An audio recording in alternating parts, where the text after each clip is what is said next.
Bismillahirrahmanirrahim. Assalamualaikum warahmatullahi wabarakatuh. Halo sahabat Al-Hidayah dimanapun berada. Insya Allah mudah-mudahan sahabat Al-Hidayah yang nonton podcast kita kali ini dalam keadaan sehat walafiat. Amin, amin ya rabbal alamin. Kita ketemu lagi di podcast Teh Angetnya Al-Hidayah bersama saya Nevi Septianti. Dan kali ini nih Nevi kedatangan narasumber yang luar biasa, Masya Allah, yang nantinya akan berbagi ilmu sama Nevi dan juga sama sahabat Al-Hidayah yang hari ini nonton podcastnya Teh Anget. Oke, sebelum kita lanjut ke podcast, ke pembahasan bersama narasumber kita, jangan lupa untuk like, comment, subscribe, dan juga share semua video yang ada di YouTube YMAH_TV. Jangan lupa juga untuk follow media sosial kita yaitu Instagram dan via TikTok di @las.alhidayah. Oke, sahabat Al-Hidayah, kita kedatangan tamu nih atau kedatangan narasumber yang sudah ganteng sekali dia.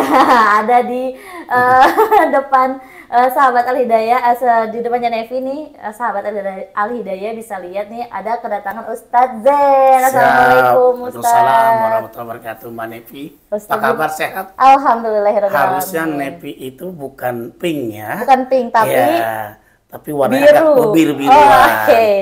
Oke Nevi ya, bisa. Ustadz, gimana kabarnya, sehat? Alhamdulillah sehat, Mbak Nevi. Gimana Mbak Nevi, sehat? Alhamdulillahirrahmanirrahim Ustadz. Setelah kita mengatur jadwal besok, alhamdulillah Ustadz. Sehat, dalam keadaan sehat, kita dipertemukan dan bisa silaturahmi, belajar bareng juga sama Ustadz. Ustadz, ya, siap. Kesehariannya Ustadz nih, kesibukannya Ustadz lagi ngapain aja sih gitu? Oh iya. Ya. Assalamualaikum dulu, menyapa belum? Boleh Ustadz, boleh dong. Assalamualaikum warahmatullahi wabarakatuh. Waalaikumsalam warahmatullahi wabarakatuh. Sahabat Al-Hidayah yang super sekali ya. Masya Allah. Oke, ini tadi kata Mbak Nevi suruh memperkenalkan diri kan? Iya, betul Ustadz. Aktivitasnya ngapain? Nah, saya Mbak Nevi kebetulan ngajar di UIN Jakarta. UIN Jakarta. Dulu YIN, sekarang jadi UIN, Universitas Islam Negeri Jakarta. Universitas Islam Negeri. Jadi ngajarnya di S1 dan S2. Oh. S1 di manajemen dakwah, S2-nya juga di manajemen dakwah. Tapi saya nggak ngajar S10. Kalau S10 tuh angkot Ciputat Bintaro. Bisa. Iya. Nah, di samping saya ngajar tadi tentang fikih muamalah ya, ngajar tentang ekonomi Islam, manajemen zakat dan lain sebagainya di UIN Jakarta. Saya juga ngajar ayat-ayat dan hadis ekonomi Islam di S2 Trisakti yang namanya prodinya Islamic Economics Finance. Magister di Trisakti. Itu untuk S2, Ustaz? S2, begitu kira-kira. Nah, kemudian saya juga aktif di pengurusan di MUI Pusat, Mbak Nevi. MUI Pusat di pengurus pusat ya, di PD PAB, pengurus akhlak bangsa, perbaikan akhlak bangsa, MUI Pusat. Kemudian di LDK, Lembaga Dakwah Khusus, kemudian juga mengisi di TPRI, alhamdulillah. Di antaranya yang masih berjalan programnya adalah Serambi Islami di TPRI. Tahu. Iya, dan beberapa program-program yang lainnya ngisi Jarum Super nih saya. Apalagi menjelang Rabiul Awal nih ya. Tahu Jarum Super? Jarang di rumah suka pergi. Ya. Jarum Super. Iya. Bisa Ustaz. Iya, ngisi pengajian dari taklim ke taklim. Bahkan kemarin juga Jumat yang kapan tuh ya, saya ngisi menjadi khotib, jadi imam di Istana Wakil Presiden. Wah, Masya Allah. Oh, yang dak-dikduk ini, kawan-kawan, kalau kita jadi khotib, jadi imam jamaahnya profesor biasa, ini kiai besar, betul. terus wakil presiden, waduh, itu yang bikin dak-dikduk. Tapi alhamdulillah. Begitu kira aktivitas, di samping juga ngisi beberapa televisi ya, bukan hanya TPRI, kemudian MNC News, MNC Muslim, kemudian TV Polri, dan beberapa televisi yang lainnya, bahkan saya juga ada di CCTV Indomaret. Ustadz, saya tuh udah merhatiin beneran. Ada CCTV Indomaret.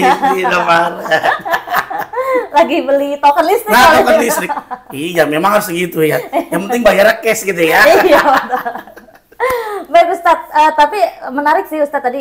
Ustadz jadi khotib ya di istana. Boleh dong ceritain Ustadz, gimana ceritanya? Kok bisa Ustadz diundang oleh beliau gitu untuk mengisi menjadi khotib gitu? Oke, ini sebetulnya udah lama.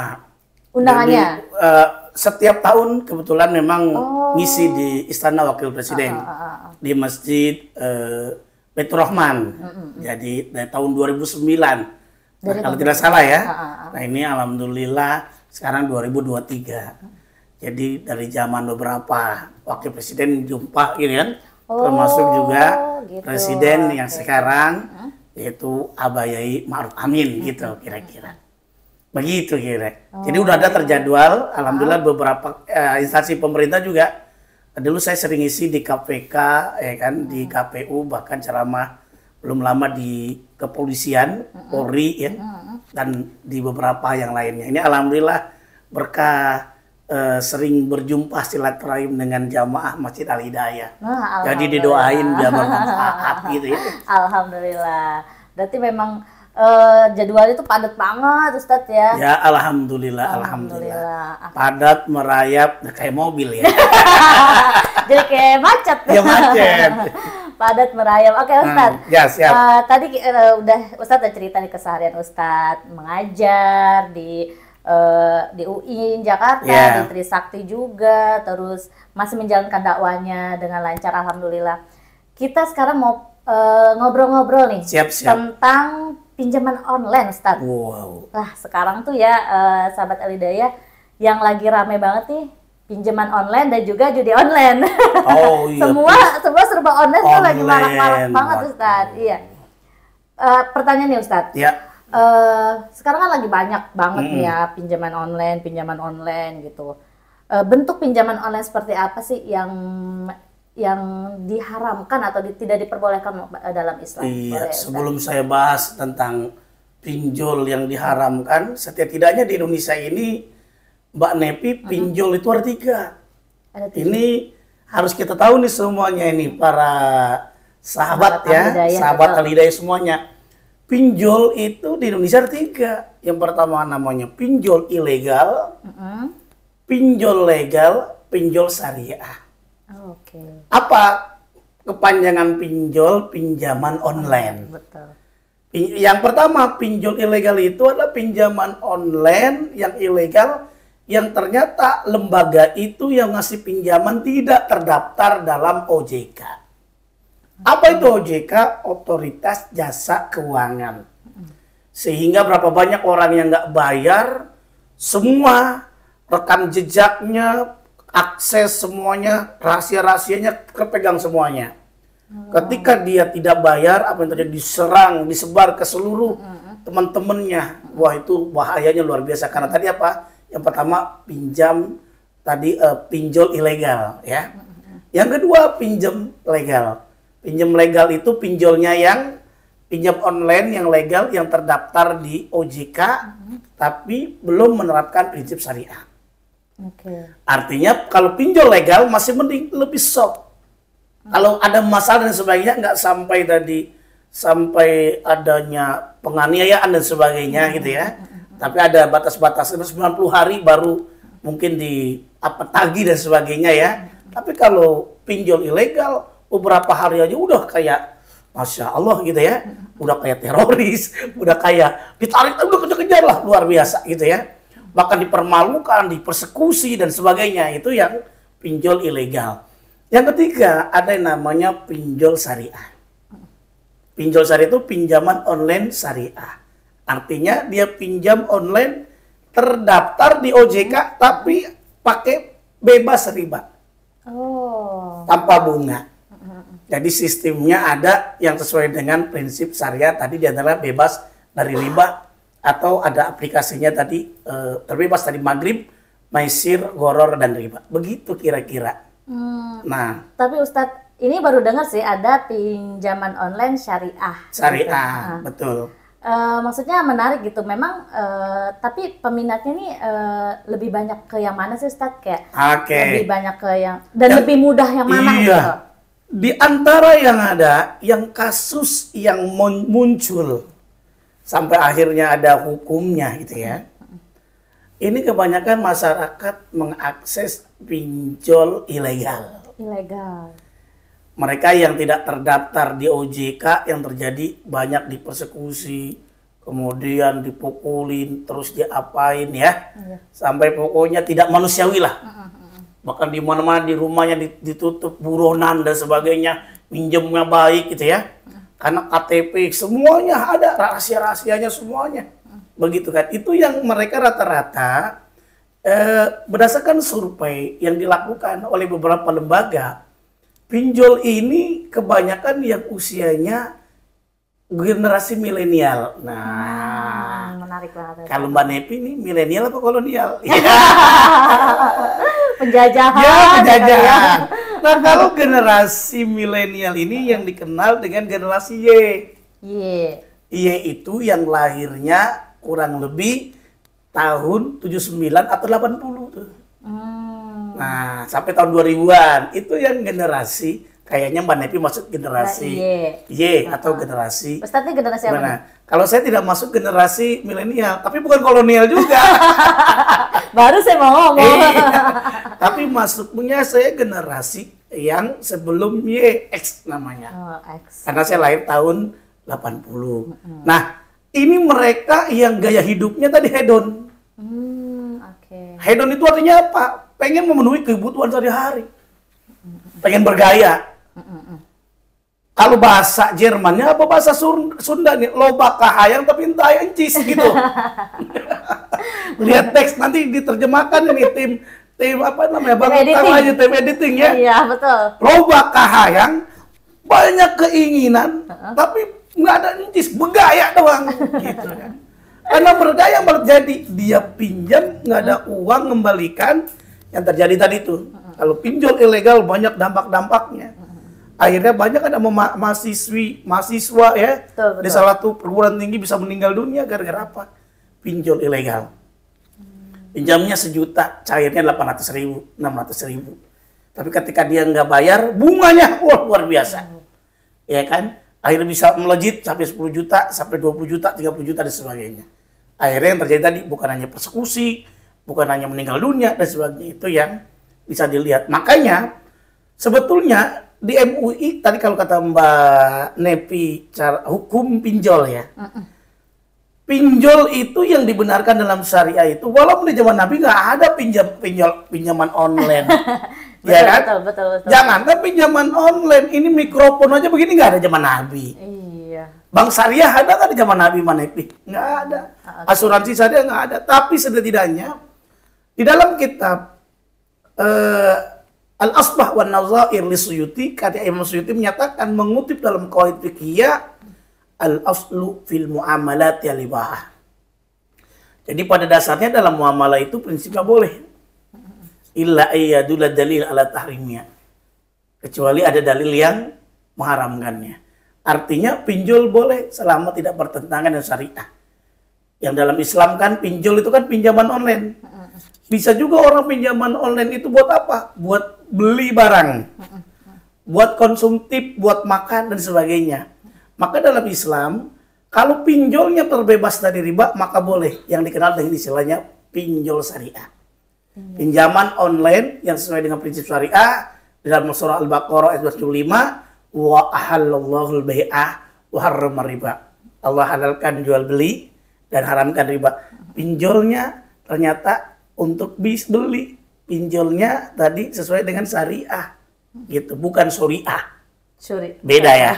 Nah, pinjol yang tadi yang sesuai dengan syariah berarti tadi ada prinsip bagi hasil, ada prinsip boleh jadi menghindari riba. Begitu kira-kira Manepi. Oh, berarti memang hukumnya itu sebenarnya boleh Ustadz ya, tapi tetap masih dalam syariat Islam. Nah, kalau yang tidak boleh tadi masih ada prinsip bunga gitu kan. Oh gitu. Iya, begitu. Tapi kalau di Indonesia sendiri nih Ustadz, apa maksudnya tetap diperbolehkan gitu. Maksudnya ada undang-undangnya nggak sih Ustadz gitu? Nah ya.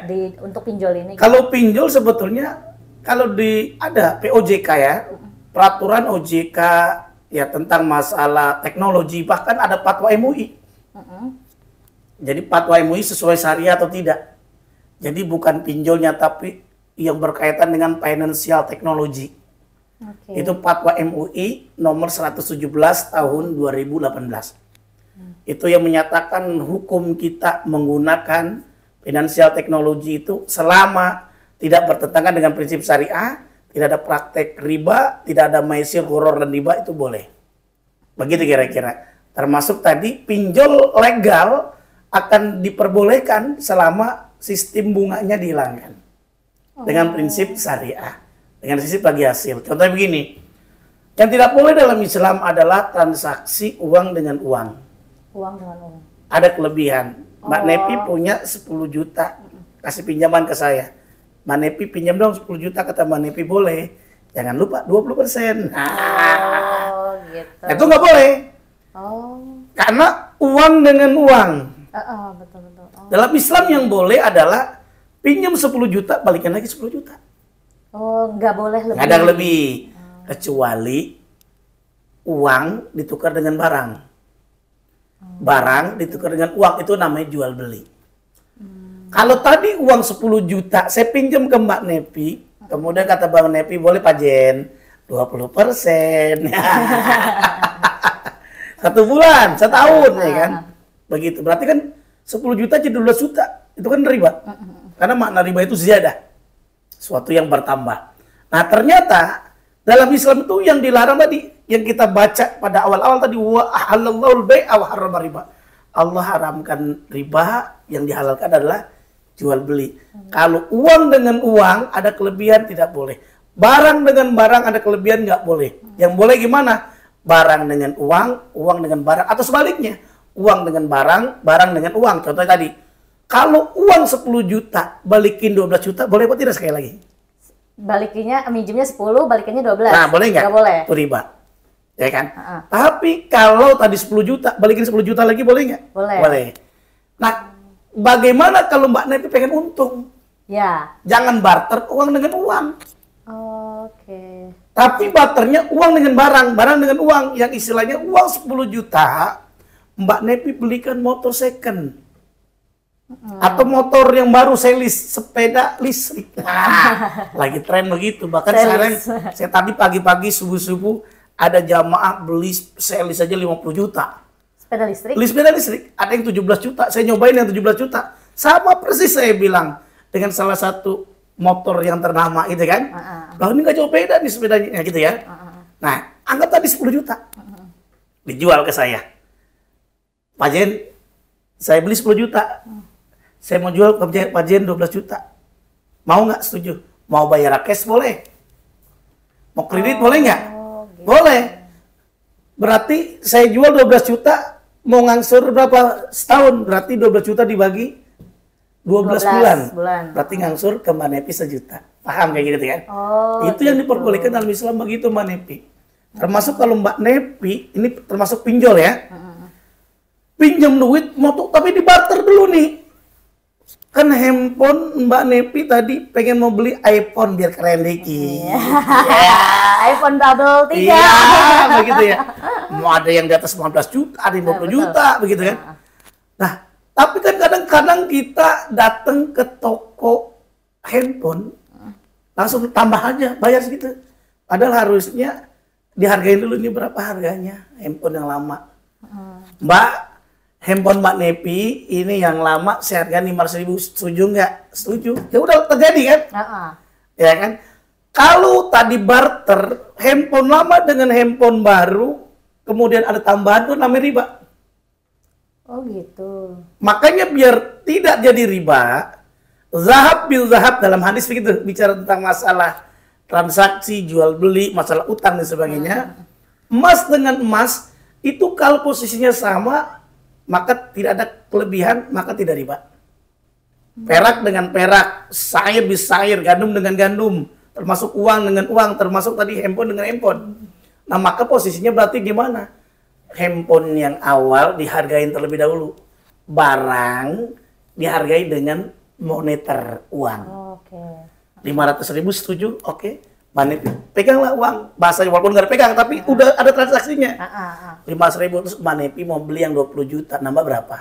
19.500.000. Boleh nggak? Boleh. Nah, dalam Islam ini ada hal menarik. Kenapa tidak boleh ditukar barter emas 10 gram ditukar dengan 12 gram emas?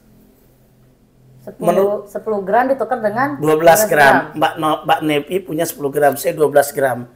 Pasien, tukerannya emas. Oke, berapa? 10, saya 12 gram. Ada yang dirugikan nggak kira-kira? Ada. Saya dong. Iya. Rugi 2 gram. Gitu kan. Dan nanti dalam kaidah fikih disertakan al-hukmu yaduru ma'ilati wujudan wa adaman. Hukum itu dilihat ada ilatnya. Ternyata jangan sampai ada yang dirugikan. Salah satunya ya. Belum salah 2, salah 3, salah 4 ya. Salah 100 belum. Begitu. Jadi begitu Mbak Nevi. Jadi pada prinsipnya dalam Islam pinjol boleh kok sebetulnya. Ngutang boleh nggak? Boleh. Yang kagak boleh adalah ketika kita ngutang lupa bayar itu. Nah, ya atau pura-pura kagak bayar. Ini namanya penyakit. Penyakit gapatar. Apa tuh, Ustaz? Apaan? Mau tahu aja, mau tahu banget. Mau tahu banget. Mau tahu banget. Gapatar itu gerakan apa-apa entar. Oh, kirain anaknya Raffi Ahmad. Iya. Tahu aja Raffi Ahmad. Mbak Nevi, saya waktu ceramah di tempatnya Mbak Gigi, istrinya Raffi Ahmad, itu dia punya rumah makan bagus ya. Pokoknya hidangan bagus. Pas saya tanya, Pak Ustadz Raffi Ahmad ya? Gitu. Saya dibilang Raffi Ahmad. Oh, saya udah GR banget. Saya kira bener-bener Raffi Ahmad, ternyata rapi banget. Bisa. Masya Allah. Emang kalau podcast sama Ustadz itu selalu ceria. Nggak ada tegang-tegangnya pokoknya. Iya. Tapi Ustadz, tadi Nevi sempat mikir sih, maksudnya pas tadi emas tuh katanya kita kan nggak boleh ada yang dirugikan, Ustadz. Yeah. Tapi kadang-kadang kalau misalnya kita beli emas nih, kita pertama beli seharga misalnya 5 juta. Yeah. Tapi pas kita mau jual lagi nih, terus nilainya tuh jadi turun gitu, Ustadz. Misalnya jadi 4.500.000. Itu termasuk riba atau gimana? Oh enggak. Itu kan memang harga emas sesuai dengan pasaran. Oh, oke. Bahkan harga emas itu dalam sejarah nggak pernah turun, walaupun turun nggak begitu signifikan. Emas, yaitu tadi, di zaman Nabi ada kebijakan moneter yang menarik nih. Termasuk dalam jual beli, termasuk utang piutang, zaman Nabi boleh-boleh aja, ya kan? Nah, ketika Nabi memimpin Madinah, misak Madinah yang ditandai dengan piagam Madinah, Nabi nggak ngelarang itu masyarakatnya ketika jualan, belanja sesuatu, uangnya pakai uang dinar. Dinar itu uang dari mata uang yang terbuat dari emas dari kerajaan Romawi. Begitu kira-kira. Nggak ngelarang tuh.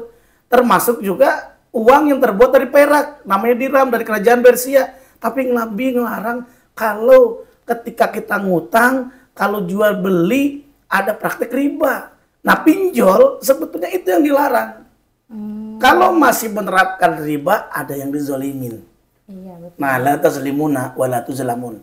Dalam Al-Quran kita sebutkan, yang kita perbuat zalim atau dizolimin, begitu. Oh, berarti memang kalau misalnya masalah emas tadi itu nggak masalah, Ustadz ya, bukan riba ya? Bukan riba, karena kondisional. Makanya di zaman Nabi 1 dinar, di zaman Nabi bisa 1 ekor kambing. Ya, ini saya bilang, harga emas itu stabil. Di zaman Nabi 1 dinar bisa 1 ekor kambing. Kalau sekarang bisa nggak? 1 dinar 4,25 gram emas, Mbak Nevi. 900 ribuan, anggap sejuta. Sejuta dikali 4,25 gram emas berapa? 4.250.000. Bisa beli 1 ekor kambing nggak? 2. Betul. Tapi pas Idul Adha 1.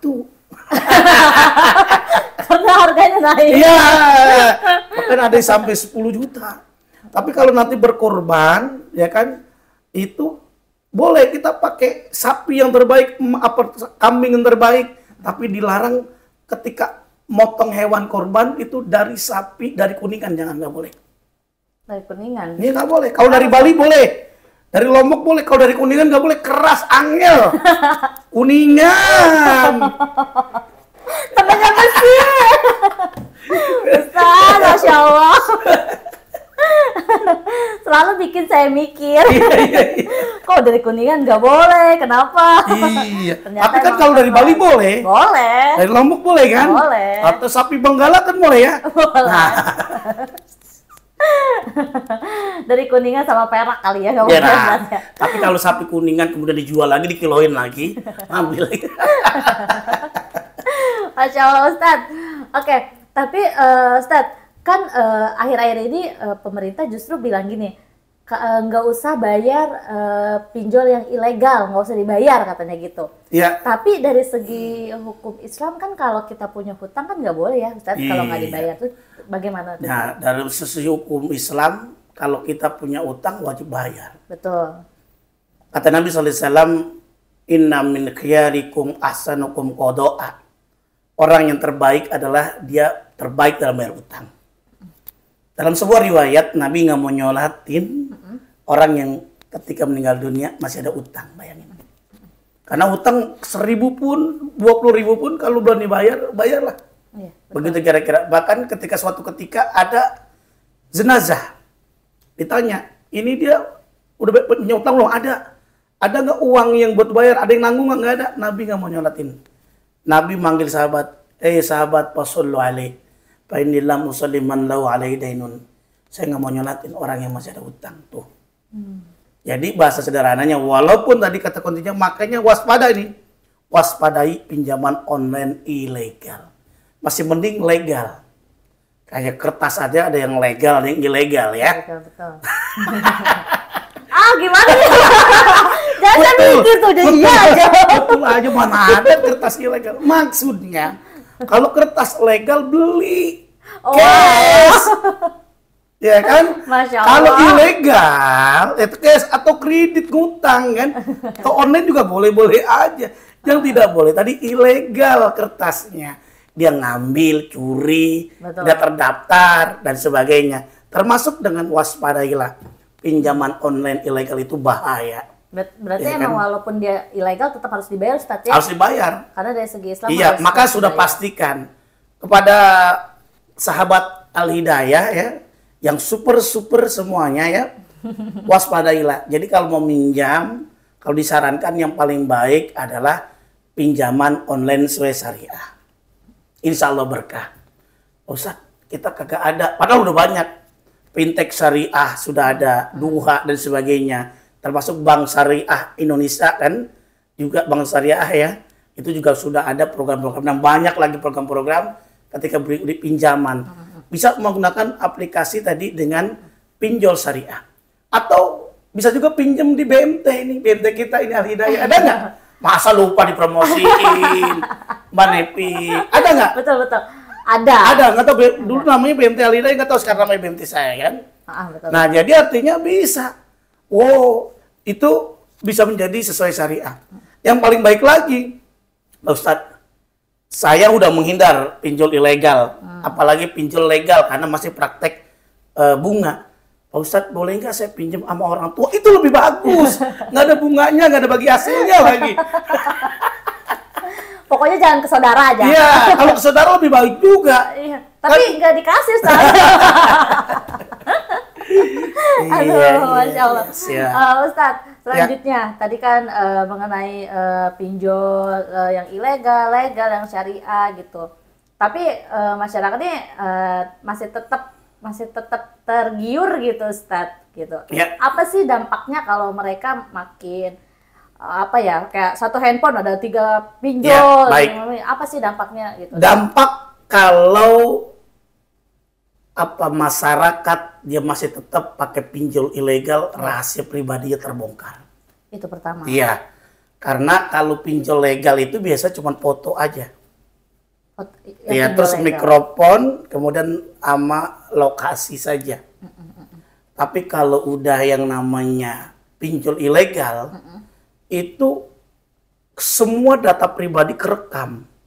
Foto-foto yang ada, kemudian termasuk nomor telepon, nomor WA, semua data-data pribadi semua tidak ada rahasia. Itu yang bahaya. Jadi lebih baik menurut hemat saya pastikan untuk lebih cerdas, kita bijak, kalau minjem diupayakan hindari, jangan yang ilegal, ya kan? Kalau udah terpaksa, bayar, lunasin.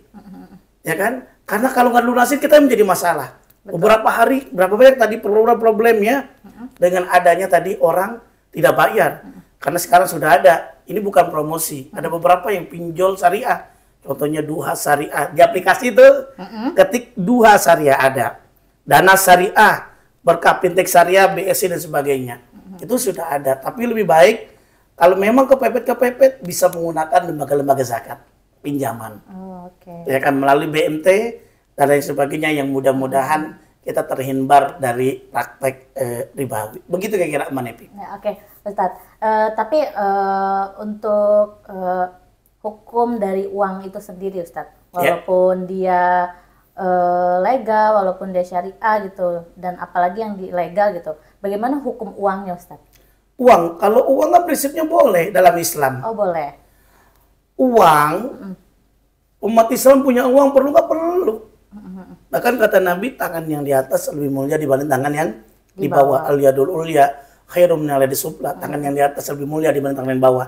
Yang tidak boleh kalau kita punya uang dijadikan sebagai timbun kekayaan. Makanya kita harus ada distribusi pendapatan kekayaan dengan zakat, infak, sedekah, wakaf. Walladzina yaknizuna dzahaba wal fiddata wa la yunfiquna fi sabilillah fabashshirhum bi'adzabin alim. Karena kalau tidak distribusikan dengan baik, maka disiksa oleh Allah kan. Nah, yang boleh dalam Islam uang itu hanya sebagai medium of exchange saja. Alat tukar saja. Atau sebagai jaga-jaga. Umpamanya Mbak Nepi nanti sudah punya anak, belum nikah ya? Belum. Nanti saya doain mudah-mudahan punya suami yang terbaik. Amin. Ya Allah. Atau minimal resepnya 3TA. Apa 3TA? Tajir, takwa, tampan. Amin. Ya. Kalau yang anak-anak muda yang milenial belum nikah, yang laki-laki saya sarankan 3C. Apa tuh, Ustaz? Apa itu 3C? Kalau tadi kan untuk 3T. TA. TA ya. Tampan, tajir, takwa. Kalau yang laki-lakinya yang belum nikah, tenang sahabat Al-Hidayah. Saya kasih resep. Anda pengen mencari calon pasangan, 3C. Apa tuh? Pertama, cantik. Ya. Cantik, oke. Biar kalau bawa kondangan gak malu-maluin. Aduh. Yang pertama cantik.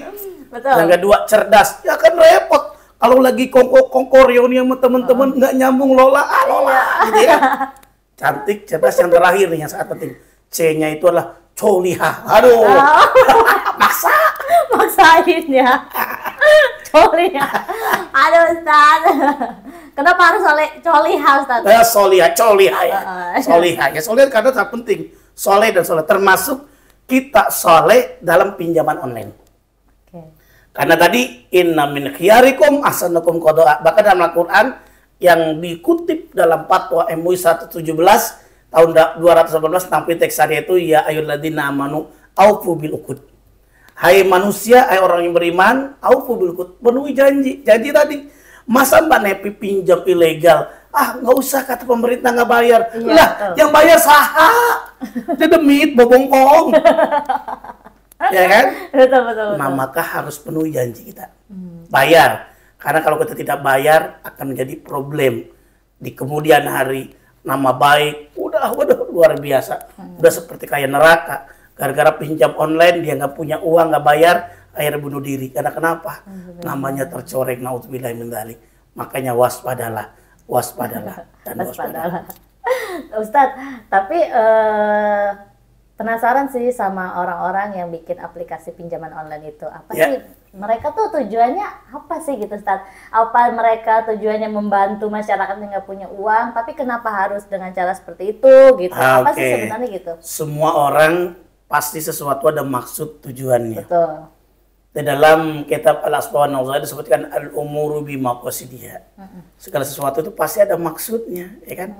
Maksud orang dia ada aplikasi jasa, aplikasi bisnis, lembaga keuangan, pinjol, pasti UUD. Apa UUD? Ujung-ujungnya duit. Wanipiro bisnis. Dalam bisnis tujuannya sama, untung. Riba untung nggak?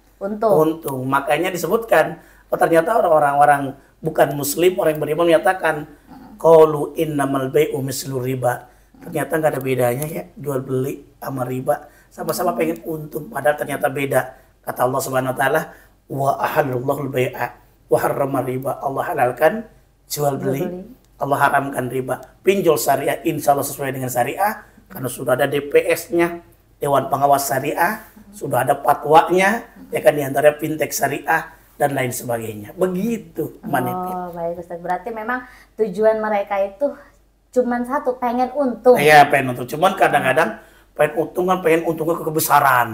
Sehingga akhirnya bunganya berlipat-lipat tidak jelas. Itu kan bahaya dari ilegal. Tapi kalau yang legal tuh masih mending ya. Nah, artinya lebih soft dibanding kasus-kasus yang kebanyakan tadi adalah kasus yang ilegal, bukan yang legal. Itu sama nggak sih Ustadz, maksudnya sama judi online gitu? Maksudnya mereka juga membuat aplikasi kayak judi online itu ya mau untung juga gitu? Iya. Atau kalau judi, kalau dalam bahasa Al-Quran maisir namanya. Innamal khamru wal maisir judi. Kalau judi itu kan kita bermodal, ya kan, belum tentu dapat, yang dapat orang lain. Oh, oke. Makanya ada juga orang jual beli kayak judi, handphone harganya cuma 500 rupiah. Yang dapat satu orang, yang daftar ternyata jutaan orang. Bayangin masa handphone 5 juta seharga 5 miliar. Yang dapat cuma satu orang. Judi nggak nih? Judi. Oh gitu. Makanya kata Bung Roma Irama, judi pret. Gitu. Menjanjikan kemenangan, gitu kan? Emang pret ya Ustaz? Ada pretnya. Bohong, gitu kan? Masya Allah. Ya, Ada pretnya. iya, tapi dia bilang, ya. ini kan berapa banyak nih? Ini kasus orang kelihatan soleh, orang kelihatan baik, tapi udah orang judi online, dia udah menang, mental pengen lagi itu. Betul. Akhirnya tadi menjanjikan kemenangan. Nah, kata Bung Roma Irama, bohong. Bohong, kalaupun kau bohong itu awal dari menjadi malapetaka. Iya, Begitu kira-kira. betul. Nah, itu makanya pinjol, sekali lagi dalam Islam sebelumnya bicara tentang pinjaman, boleh-boleh aja. Yang penting kita bayar utang. Dalam Al-Quran disebutkan, ya ayyuhalladzina amanu idza tadayantum bidainin ila ajalin musamma faktubu. Hai orang-orang yang beriman, kalau kamu tidak bisa bayar cash, kontan, cash itu berarti uang cash, atau dengan uang teknologi sekarang, pakai kris, pakai gitu ya? apa kris, pakai QRIS atau apa terserah, pakai e-money, e-wallet dan sebagainya, itu kan teknologi. Kalau nggak bisa pakai itu juga, pakai apa? Ngutang, ya kan? Ada yang berbeda ini illa ajalin musamma faktubu, jangan lupa dicatat. Boleh dalam Islam ngutang, tapi dicatat dengan cara baik dan jangan lupa untuk segera dibayar. Ya. Pokoknya intinya adalah maupun pinjaman itu ilegal, legal atau syariah, intinya memang harus dibayar. Harus sesuai dibayar. dengan perjanjian. Boleh Ustadz kasih nasihat gitu atau masukan untuk sahabat Al-Hidayah nih yang udah punya niatan pengen minjem atau yang yang sedang terlilit gitu, yang sudah terlilit. Oke, baik sahabat Al-Hidayah yang super, ternyata Pak Ustadz saya udah terlanjur menggunakan pinjam online. Caranya bagaimana? Ya udah lunasin segera. Ustadz nggak ada uangnya, cari yang kalau bisa jangan gali lubang tutup lubang. Satu pinjol belum beres dia pinjam onjol lagi, pinjam lagi gitu ya, nggak akan kelar ya kan. Tapi bisa mencari rezeki yang halal. Yang penting kalau dalam Islam harus merasa cukup, qanaah. Kalau orang udah merasa qanaah, berapapun gajinya nggak besar, ya kan, umpama Mbak Nevi gaji nggak besar, Pak Ustadz gaji saya sebulan cuma 50 juta, umpama, ya kan nggak besar, betul. Tapi udah merasa cukup, hasbunallah wa ni'mal wakil, ni'mal maula wa ni'man nasir, atau gaji seadanya saja, ya kan, karena ada orang gajinya yang cuma gajinya ya P6, karena pulang pagi, pergi pagi, pulang petang, penghasilan pas-pasan. Tapi pas-pasan kalau dia merasa cukup, gaji cuma 2 juta, tapi udah merasa cukup, nikmat, hasbunallah. Nggak akan pinjam online ilegal. Ya kan? Kita kan kebanyakan minjam ini gaya. Ya kan? Gengsi ya? Gengsi. Uang nggak punya, tapi pengen minjem gitu. Bayar nggak ada. Yang terjadi tadi kasus-kasus dampak ya. Sekali lagi solusinya adalah harus kita merasa cukup. Tadi H2N, hadapi, hayati dan nikmati. Yang masih terlilit, hadapi, hayati dan nikmati. Nikmati tapi bayar, ya benar. Atau pinjaman yang tidak ada unsur-unsur tadi berpraktik ribawi, nyari ke BMT, lembaga zakat dan sebagainya ya. Bahkan dengan kita menyisihkan gaji kita, jangan sampai gaji kita menjadi defisit. Kalau bisa gaji kita adalah surplus. Kalau udah surplus, tidak ada lagi pinjaman online. Nah, ini yang menjadi yang namanya yang generasi-generasi yang kuat dari sisi finansial gitu Mbak Nevi. Oke, alhamdulillahirobbilalamin. Ustadz, terima kasih banyak. Hari ini kita sudah diberikan ilmu tentang pinjaman online, tentang tadi sedikit-sedikit juga ada judi online juga. Alhamdulillah. Alhamdulillah nggak terasa udah 3 jam kurang ya Mbak Nevi ya Mbak Nevi ya. Ya benar ya. Iya betul. Kurang berapa nggak tahu. Sudah 3 jam berlalu. Akhirnya podcast ini sampai di penghujung acara. Terima kasih Ustadz sekali lagi. Sama-sama Mbak Nevi. Sudah mampir ke podcast Teh Anget ya Al Hidayah. Jangan lupa teman sahabat Al Hidayah like, comment, dan subscribe video kita. Terima kasih. Saya Nevi Septianti dan Muhammad Zain. Pamit undur diri. Wassalamualaikum warahmatullahi wabarakatuh. Dadah.